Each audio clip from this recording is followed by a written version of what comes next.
Assalamualaikum warahmatullahi wabarakatuh. Bismillahirrahmanirrahim. Alhamdulillahirabbil alamin wa bihi nasta'inu ala umuri dunya waddin. Wassalatu wassalamu ala sayyidina Muhammadin wa ala alihi wa sahbihi ajma'in. Amma ba'du. Ikhwati wa akhwati rahimakumullah, sedulur sedaya yang senantiasa dimuliakan Allah Subhanahu wa taala. Marilah dalam kesempatan kali ini kita lanjutkan kembali tadabbur hadis dari kitab Mi'at Wasiyah Nabawiyah, 100 wasiat baginda Nabi Muhammad SAW. Dalam kesempatan kali ini kita akan mengkaji dan mentadabburi hadis yang ke-17, 18, 19 dan 20 dalam kitab Mi'at Wasiyah Nabawiyah. Dalam hadis yang ke-17 dengan tema qimatut tawadu, nilai sebuah rendah hati.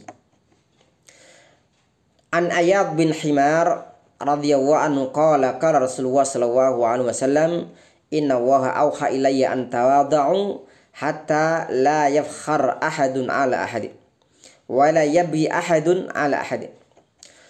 Rasulullah sallallahu alaihi wasallam bersabda, sesungguhnya Allah mewahyukan kepadaku, hendaklah kalian menjadi orang-orang yang tawadhu, rendah hati, sehingga masing-masing di antara kalian tidak sombong, tidak berbangga-bangga dengan yang lain, dan tidak melampaui batas kepada yang lain. Dalam hadis ini sangat jelas pelajaran yang bisa kita ambil adalah betapa mulianya dan berharganya sifat tawadhu. Dengan tawadhu seorang mendapatkan ridha Allah Subhanahu wa taala, dan dengan tawadhu pula maka dimanapun berada, dalam sebuah keluarga ada tawadhu, aman, tentram. Dalam sebuah komunitas di pesantren ada tawadhu, rendah hati, aman, tentram. Dalam sebuah komunitas yang lebih besar, masyarakat sebuah negara, di sana masyarakat yang tawadhu maka aman, tentram. Dalam lebih besar lagi, umat Islam sesama kaum muslimin saling tawadhu dan tidak menyombongkan satu dengan yang lain. Satu dengan yang lain tidak saling menzalimi, tidak saling melampaui batas, maka hidup terasa aman, tentram, dan kemudian seorang mendapatkan kenyamanan dalam menjalani hidup ini. Dan tentunya seorang manusia tidak pantas dia sombongnya. Apa sih yang disombongkan manusia? Ketika dia mati, dia akan menjadi bangkai yang kemudian dikerubuti oleh binatang-binatang.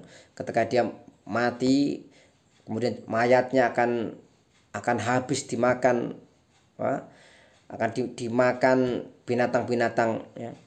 Maka tentunya tidak ada yang kita banggakan. Seorang mati, kebanggaan mereka adalah ketika seorang mati kemudian meninggalkan amal kebaikan dan tentunya amalan yang baik dan terbaik di mata Allah Subhanahu wa taala. Hadis yang ke-18, hawanud dunya, remehnya atau hinanya dunia. Kalau kita mendapati bahwa banyak manusia yang mereka telah menjadikan, mereka keblinger menjadikan dunia segala-galanya. Mereka menjadikan dunia sesuatu yang nyata, yang harus dicari, dikejar, bahkan kalau perlu mengorbankan kehormatan, kalau perlu mengorbankan harga diri, kalau perlu menabrak segala aturan. Muncullah yang namanya teori al-ghayatu tubarrirul wasilah, yaitu tujuan itu membolehkan segala hal, ya, segala wasilah. Islam mengajarkan bahwa dalam segala apapun, dalam aktivitas hidup kita, di sana ada rambu-rambu, ya. Ada aturan-aturan, ada halal, ada haram. Halal itu boleh kita konsumsi, boleh kita lakukan, ya. Sementara yang haram harus kita tinggalkan. Bahkan hal-hal yang mendekati haram atau dalam istilah disebut dengan subhat, itu juga afdol kita tinggalkan karena supaya menjaga kita supaya tidak tergelincir kepada hal yang diharamkan. Hadis yang ke-18 ini dengan tema remehnya dunia, an Abdullah bin Umar, Dari Abdullah bin Umar, qala akhadha Rasulullah bimankibi. Rasulullah megang mangkibi. Kalau dalam bahasa Jawa mangkib itu bangkean ya. Faqala kun fid dunya ka'annaka gharibun aw 'abiru sabil. Jadilah engkau, Ibnu Umar, jadilah Anda seorang di dunia ini seperti orang yang asing atau orang yang melewati sebuah jalan. Artinya pesan kepada Ibnu Umar dan juga kepada kita tentunya ya, bahwa dunia ini hanya ibarat tempat pengasingan. Kita di dunia ini bukan seorang yang menetap. Kalau misalkan kita ditakdirkan Allah menetap di dunia selamanya, diberikan kehidupan di dunia, itu wajar ya. Kita mencari dunia mati-matian misalkan. Tetapi dunia hanya tempat pengasingan. Maka Rasul mengatakan, jadilah Anda di dunia seperti orang yang asing dan orang yang numpang lewat. Apa sih yang semestinya dilakukan orang-orang yang sedang berada di pengasingan? Atau orang yang sedang melalui perjalanan? Yang pertama adalah dia memerlukan yang namanya bekal. Dan Allah setelah memberikan tuntunan kepada kita, watazawwadu fa inna khairaz zati taqwa. Dalam surat Al-Baqarah, kalian berbekalah karena sebaik-baik bekal adalah sifat takwa. Itu yang pertama. Yang kedua, orang yang berada dalam pengasingan, dia bercampur-campur atau mengumpulkan antara al-khauf war raja, antara harapan dan rasa takut. Karena dia asing, misalkan seorang merantau dari kampung ke Jakarta, dari kampung ke tempat yang sangat jauh ya, atau ke luar negeri, dia hatinya bercampur antara khauf dan raja. Raja itu artinya harapan, semoga hidup lebih baik. Di Jakarta bekerja mendapatkan penghasilan yang lumayan, bisa mengirimkan nafkah untuk anak-anak di kampung misalkan. Atau al-khauf, dia juga memiliki yang namanya al-khauf, rasa takut. Karena di pengasingan dia takut kalau ada orang yang jahat, dia takut kalau ada orang yang akan menyakiti. Sama kita di dunia ini, kita juga harus ada kekhawatiran. Kita di dunia ini hidup untuk apa? Khawatirnya kita di dunia ini kita hidup, ternyata setelah kematian ada hari kebangkitan, ada perhitungan amal, kita belum siap. Dan ini kita harus takut.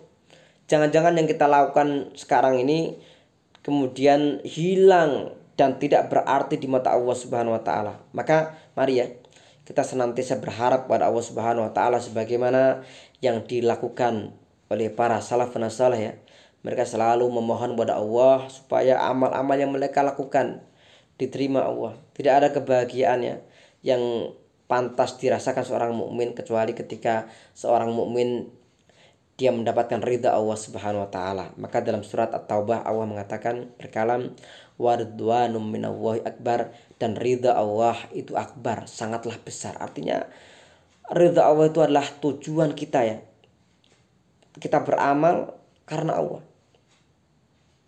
Kalau seorang beramal karena manusia, manusia memuji, dia semangat. Manusia mencela, ngelukru, minder, berkurang semangatnya. Ini orang yang beramal karena manusia. Tapi kalau kita beramal kepada Allah Subhanahu wa taala, maka semua amal yang kita lakukan, baik itu kita mendapatkan pujian, kita mendapatkan celaan, kita tidak akan pernah berhenti untuk terus beristiqomah menjaga amal-amal baik kita. Kemudian itu poin yang kedua. Poin yang ketiga, orang yang berada di pengasingan, maka biasanya dia akan mencari banyak teman dan komunitas supaya ia bisa saling membantu, supaya bisa saling melindungi satu dengan yang lain. Sama dengan kita yang hidup bermasyarakat, kita juga perlu banyak teman, dan sebaik-baik teman adalah orang-orang beriman, bermajlis, bermujalasah bersama orang-orang beriman, bersama orang-orang yang salihin, orang-orang saleh. Jangan sampai kita salah teman ya. Ketika bergaul, kalau kita bergaul dengan orang-orang alim, orang-orang saleh, insya Allah kita ketularan saleh, ketularan alim. Tapi kalau kita bergaul dengan mereka yang bejat, mereka yang laknat, maka akhlak kita juga sama, bisa bejat, bisa laknat. Ya boleh-boleh saja orang bersama dengan orang bejat dan orang laknat, tetapi dalam koridor dia mendakwai mereka ya, bukan malah ikut nimbrung ya. Kalau kita bertemu orang yang minum khamar, ya kita menyampaikan, menasihati bahwa khamar itu adalah hal yang bisa merusak, bukan malah ikut minum. Kalau kita bertemu orang yang ahli zina, jangan ikut-ikutan zina, tetapi kita memberikan nasihat, ini perbuatan yang diharamkan Allah Subhanahu wa taala, tentunya harus kalian tinggalkan. Nah, ini ya, jadi perlunya sebuah komunitas orang-orang baik. Dikatakan dalam sebuah ungkapan, man katsura ikhwanuhu katsura khairuhu.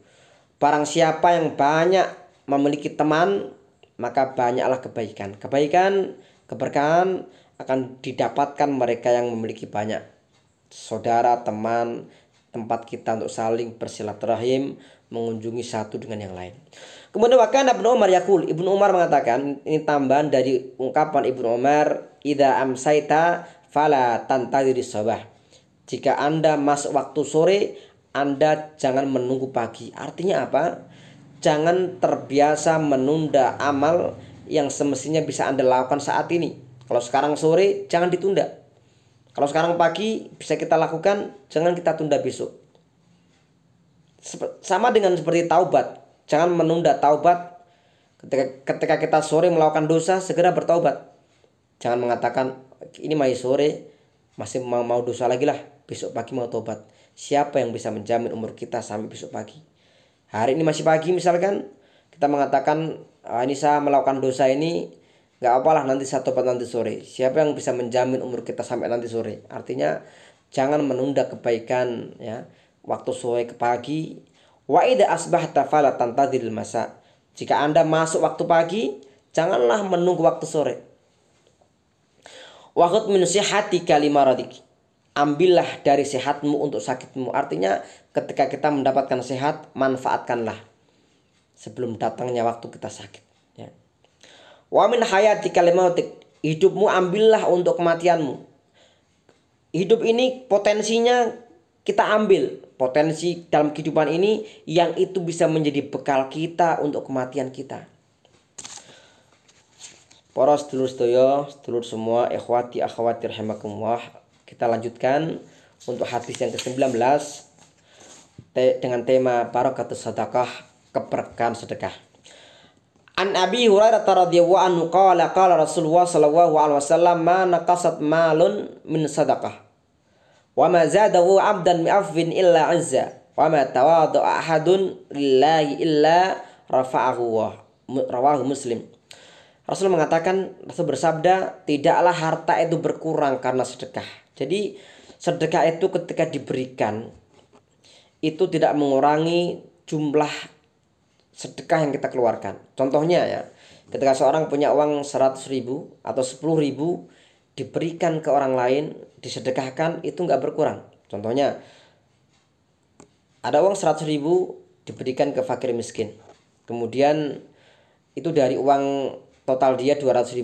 Dia ditanya, berapa uang Anda sekarang? 200 kurangi 100.000. Ini salah ya.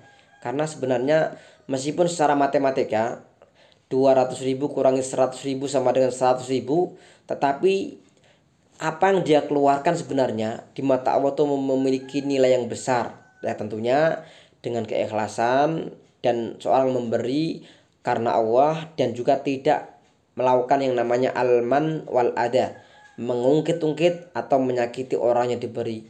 Ada pengemis datang minta uang, kemudian dikasih, ini uangnya ambil. Kalau gara-gara kamu nih saya jadi jadi terus mengeluarkan uang misalkan, ini kan menyakiti. Kalau bukan karena aku, kamu tetap miskin misalkan, ini menyakiti orang lain. Wa ma zadahu 'abdan bi'afwin illa 'izza, dan Allah tidaklah menambahkan kepada hamba dengan sifat pemaafnya kecuali kemuliaan.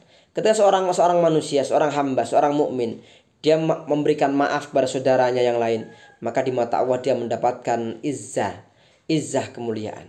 Orang yang kuat itu bukan orang yang menang dalam bergulat, tapi orang kuat dia orang yang bisa menahan ketika dia sedang marah, dia menahan. Ketika orang bersalah, dia kemudian memberikan maaf kepada saudaranya.